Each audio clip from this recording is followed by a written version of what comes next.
Okay, well, thank you to the organizers for inviting me.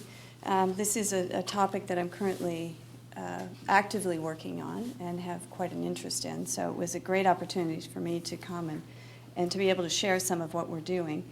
I just want to start with sort of a picture which sets out the stylized fact. This is actually not one of mine, but this is the picture that sort of started this major research project about 10 years ago.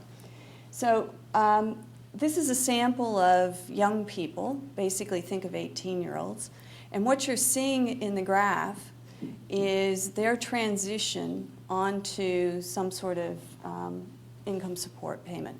Okay? So if you imagine at the sort of far left-hand side, they're turning 16. That's the moment at which they sort of become entitled to move on to the income support rolls in their own right, as opposed to being connected to part of a family. And what you're observing is sort of the rate at which they transition. The different colored lines are basically telling you the families that they're growing up in. So the sort of very light blue color at the bottom are those kids who are in families that have no history of interaction with the income support while that young person was growing up. And you can see that for them, they basically, by and large, don't move on to income support until they turn about 18, and that's them essentially accessing some sort of student allowance so that they can attend university. The top line are kids who are in families who have had an intensive interaction with the income support system. And you can see that for them, they're transitioning on much quicker, and that they'll ultimately end up on the rolls in much higher proportions. And that really was sort of the first kind of indication, I think, the first sort of confirmation of what a lot of people had suspected about the intergenerational correlation, again, correlation in income support histories in Australia. And these pictures are being generated off of, I should say, the administrative data for the system. So Centrelink is sort of a one-stop agency for handling all sorts of transfer payments back to the population. There's an underlying administrative data set. This is a universe. This is the universe of fortnightly payments back to the Australian population. So millions and millions of records. It's not a sample. This is a census of Australians who are receiving benefits. Okay, so now that we've sort of established that it looks as though there is this intergenerational correlation, the next thing you want to know is, well, why is that the case? And the problem is with the administrative data that we don't actually know very much about people. The administrative data collect only what's necessary for determining benefits, so you don't actually know about parents' education or parents' health or parents' just about anything else. So what we did is basically started over with a project we call the Youth in Focus project.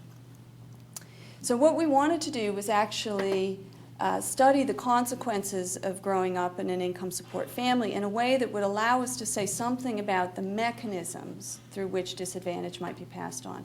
So we wanted to take that one step further and actually attempt to say something about what the causal pathways looked like. So what we have done is we've gone back to the Centrelink records, and we have again linked, we've taken a sample, we start with a birth cohort of kids who, I think they're just about turning 22 now, but at the time they were turning 18. We identified all kids in the birth cohort who had some interaction, who were had some interaction through their family to some sort of payment related to children. Now, some of that, I have to be clear about this, this is not all income support, right? So in this administrative data, we also have information about kids whose parents might have gotten a small child care subsidy or were getting some sort of tax benefit for having children. When we match up this birth cohort, because again, remember it's a census, we literally count them, and we match them up against the Australian census, we think we have somewhere around 98% of the birth cohort. It's really only a very small fraction of kids who wouldn't have had some sort of interaction over the time they were growing up with some sort of government payment. Okay? Again, not all income support. Some of it's, child care benefits, which you simply get to help you a bit with the cost of childcare. So what we did after having linked that information, we then drew a sample of the 18-year-olds.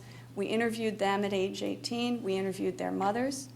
And we have re-interviewed the 18-year-olds at the time they were turning 20. Okay? We wanted to speak to mothers because we wanted to know about what was happening in the household while the kid was growing up. It's not that we're not interested in fathers. It's just that we thought mothers would be in a better position to tell us about children while they were growing up. And then with consent, all of these can be linked. So you can link mothers to kids. You can link the kids across time. You can link to the income support or the records for both the young person and the mother. Okay? And this is just a bit of a plug for how we've actually accomplished this. This is a pretty innovative project in the sense that it's being jointly sponsored by the university sector, the Commonwealth government, and we've gone to the Australian Research Council for additional funding.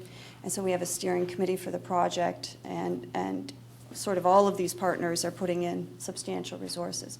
And then you'll see that we have quite a large research team, mainly based at ANU, with some people at the University of Melbourne and colleagues at the University of Wisconsin Poverty Center.